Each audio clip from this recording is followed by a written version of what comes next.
Muy bien, vamos a hacer una variante del problema del vídeo anterior, que es el que tenéis en la pantalla. El dibujo es similar al de antes. Lo que está cambiando son las condiciones mecánicas del mismo. Seguimos teniendo dos carriles, dos rieles, si queréis, unidos por una resistencia. Ahora estamos llamando B a esta distancia, pero bueno, eso es irrelevante. Y tenemos aquí una barrita conductora móvil. Y ahora, en lugar de preguntarnos la fuerza electromotriz inducida o la fuerza externa, lo que nos interesa saber es qué pasa si no aplicamos ninguna fuerza. Es decir, realmente le damos una velocidad inicial, pero no hay ninguna fuerza externa. Las únicas fuerzas que van a aparecer aquí van a ser fuerzas de origen puramente electromagnético debido a la inducción. Bien, pues vamos allá. Como ya hemos visto en el otro vídeo, esto lo podemos analizar como un problema de FEM de movimiento. Yo creo que a todos nos cuesta un poquito menos interpretar el problema en términos de áreas. Así que bueno, recordemos, en este enunciado nos dice que tenemos un campo uniforme hacia afuera y vamos a seguir nuestros pasos. Primero daremos un sentido al área. El segundo paso vamos a calcular el flujo magnético y la fuerza electromotriz. En un tercer paso veremos qué nos dice la ley de Lenz del resultado anterior. En el cuarto hablaremos de fuerzas y en el quinto hablaremos de trabajo, energía y potencia. Bien, empezamos por el punto A. Como el campo externo va hacia arriba y el circuito está en el plano XY, yo podría elegir más K o menos K. ¿De acuerdo? Te digo, como el circuito está en este plano, pues mi sentido positivo va a ser hacia arriba o hacia adentro. Pero como digo, como el campo va hacia afuera, bueno, ¿para qué nos vamos a complicar la vida? Para mí el sentido positivo del área va a ser más K. Bien, calculamos el flujo y esto será la integral doble de B por diferencial de área. Vamos a llamar X a esta distancia. Entonces, como el campo es uniforme, lo puedo sacar de la integral. Como el campo va con K y el diferencial de área, según el punto 1, va con K, pues el producto escalar es el producto de los módulos. Y esto me queda B por la integral del área, que es el área de un rectángulo de base X y altura B. Así que esto me queda B por B minúscula por X. Y por tanto, la fuerza electromotriz inducida será menos la derivada temporal de este flujo. El campo es constante, la B es constante, solo depende de la X. Así que nos queda menos B por la derivada de X con respecto al tiempo, que es la velocidad. Y en vez de llamarle V sub 0, le llamas simplemente la velocidad genérica en un cierto instante, ¿vale? Porque no sabemos si esto se mueve con velocidad constante, solo sabemos que le dimos una colleja con velocidad inicial V sub 0 y luego le hemos dejado vivir. Bien, si esto se mueve hacia la derecha, esta velocidad sería positiva, así que esto nos queda un signo menos, y eso significa que tal como he elegido yo el área positiva hacia afuera, me ha salido una FEM cuyo sentido es hacia adentro. Esto me daría una corriente inducida, según la mano derecha, ¿vale? Que será en sentido horario, ¿vale? Así que esto sería como un circuito equivalente en el que yo tengo esta resistencia, tengo aquí esta fuerza electromotriz inducida y luego cierro el circuito por aquí. Así que veis que podemos reinterpretar esto como un problema de una malla y de aquí podríamos, por la ley de Ohm, calcular la corriente inducida como la fuerza electromotriz inducida partido por R, ¿vale? Como hicimos en el otro vídeo.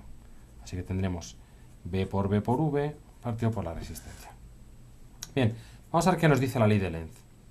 Pues la ley de Lenz nos dice, si esta barra se está moviendo hacia la derecha, como el campo es constante, el área crece y por tanto el flujo crece. El sistema responde. Digamos que tenemos un cierto flujo que aumenta. ¿Qué es lo que hacemos? Pues intentar hacer algo para oponernos a este aumento. ¿Cómo podemos disminuir el flujo? Pues creando un campo que vaya hacia adentro, de tal manera que el campo original más el campo inducido, ¿vale? Como este se va a oponer a este otro, pues hagan que ese flujo no aumente tanto. ¿Cómo creo un campo inducido hacia adentro? Pues mano derecha, pulgar hacia adentro, sentido de la corriente, veis que es sentido horario. Así que este signo menos casa con esta interpretación basada en la ley de Lenz.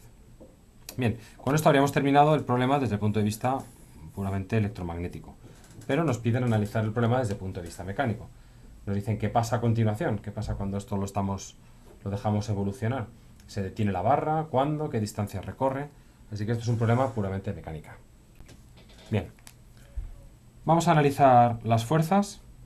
En este caso solo hay fuerzas magnéticas. Si recordáis, la fuerza que experimenta una corriente viene dada por esta expresión. Si volvemos a nuestro dibujo, nosotros tenemos esta barra y nos ha salido una corriente así. Eso significa que en esta parte la corriente va hacia abajo. Por tanto, diferencial de L será una variación de longitud en este eje, el eje Y, pero como la corriente va hacia abajo, pues esto irá como menos J. Bien, el campo magnético va hacia afuera, así que esto va simplemente como B por K. Y la corriente inducida lo hemos sacado por la ley de Ohm, era B por B minúscula por V partido por R. Así que juntamos las piezas y nos queda la corriente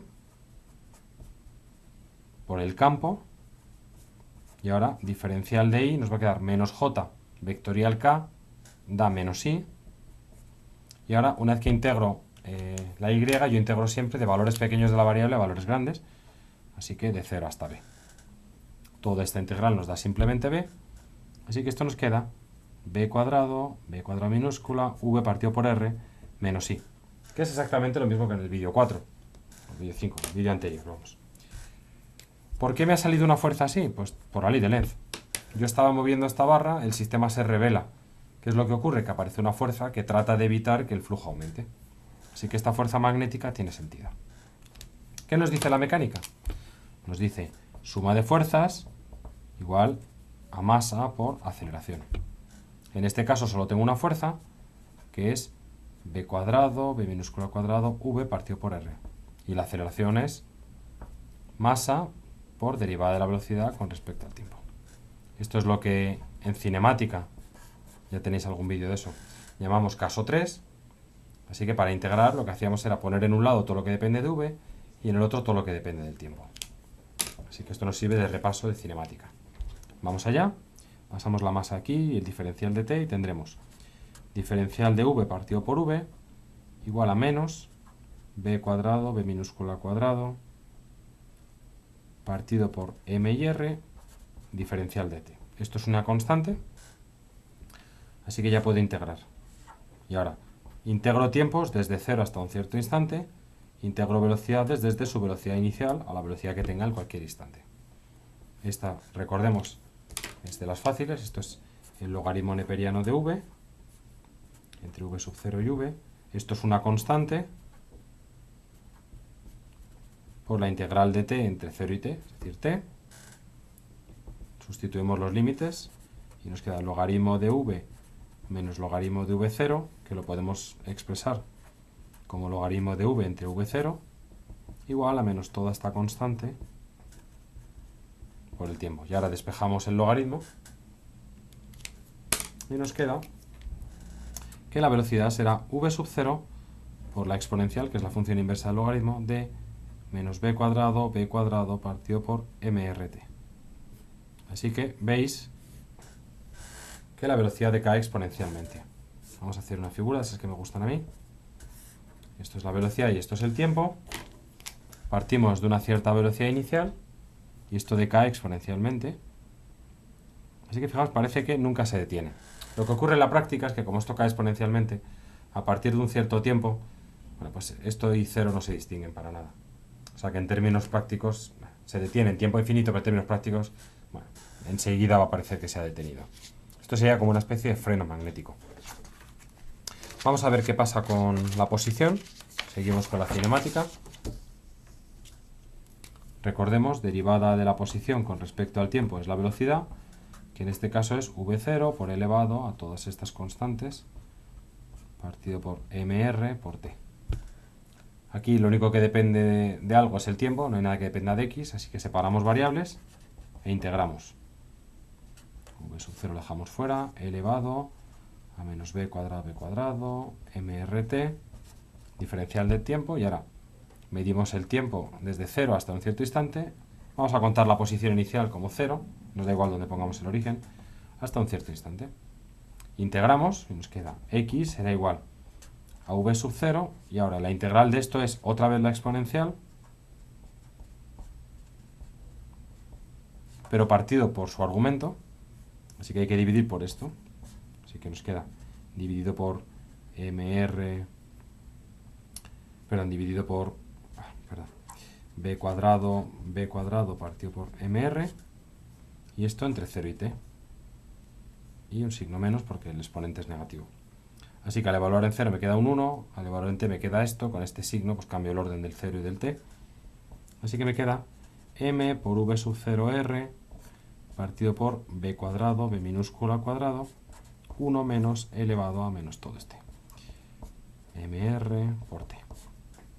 Veis que en t igual a 0 está en 0, y lo interesante es cuando t va a infinito, es decir, cuando se detiene, pues la posición tiende, esto va a 0, este término, la posición tiende a mv sub 0r partido por b cuadrado, b cuadrado. Así que es, bueno, son estas cosas de las paradojas de los límites.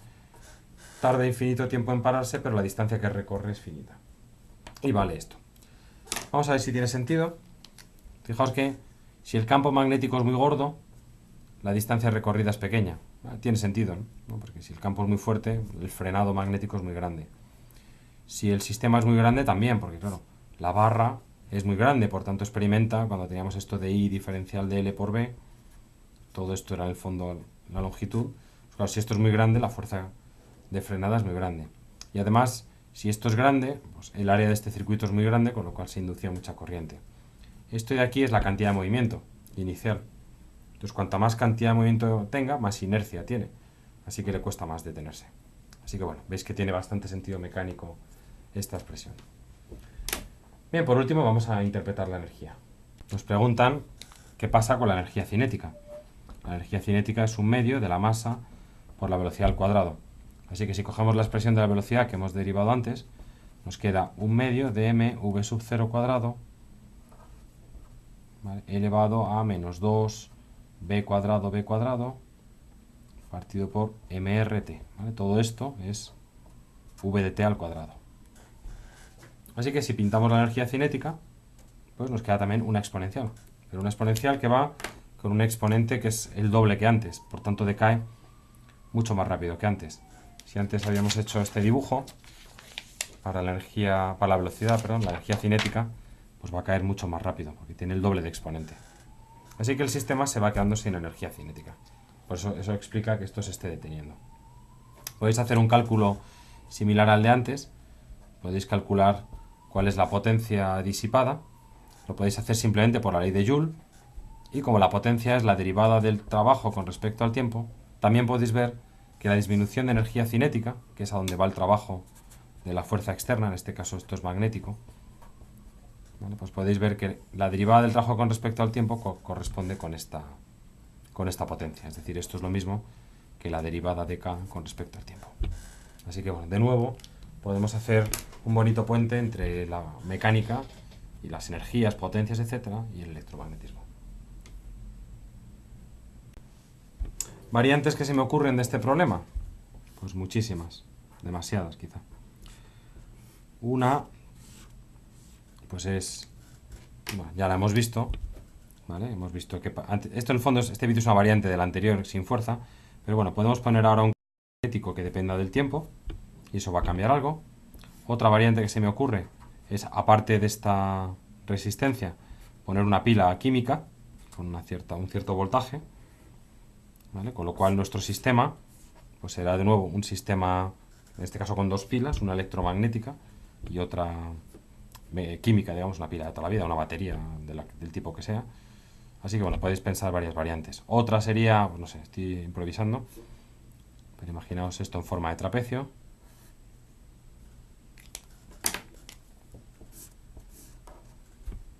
Y por supuesto combinaciones de este tipo de variantes.